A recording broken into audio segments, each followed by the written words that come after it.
Good evening and welcome to the Daily News Roundup with Daily Mirror Online. You're with me, Bhaktiyabeh Surya. Let's take a look at our headlines.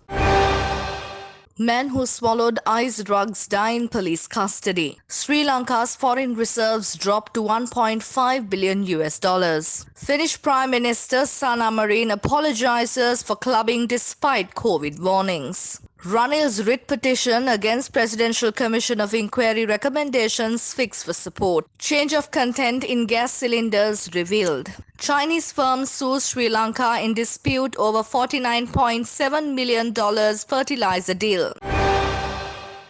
Now diving into those stories in detail.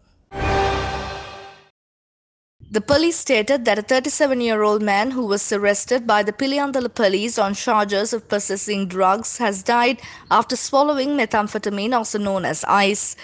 During the search, the suspect was found in possession of 500 milligrams of ice, 70,000 rupees worth cash and an electronic scale. State Minister of Finance Shehan Semasinghe stated that Sri Lanka's foreign reserves have dropped to approximately 1.5 billion US dollars, and there are certain groups engaged in drug trafficking and armed rackets who are out to destabilize the country both politically and financially. Finland Prime Minister Sanna Marin has apologized for going clubbing after coming into close contact with a COVID case. Sanna Marin went on a night out in Helsinki on Saturday, hours after her foreign minister had tested positive.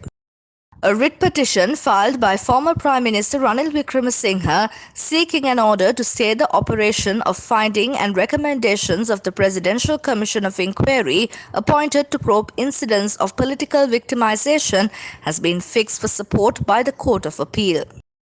The committee appointed by the President to look into gas explosions has revealed that there has been a change of content in gas cylinders lately. State Minister of Consumer Protection Lasantha Lagiyawana stated that lab tests done at the CPC laboratory had revealed that the content of propane in gas cylinders had been increased to 47% and 48%. The State Minister also stated that the Sri Lanka Standards Institute had not revealed this fact. A ship loaded with 20,000 tons of fertilizer from Shandong-based producer Seawind Biotech meant for export to Sri Lanka is on its way back after failing to reach any constructive agreement with Sri Lanka despite relentless efforts to solve the dispute, sources close to the matter told the Chinese Global Times on Tuesday.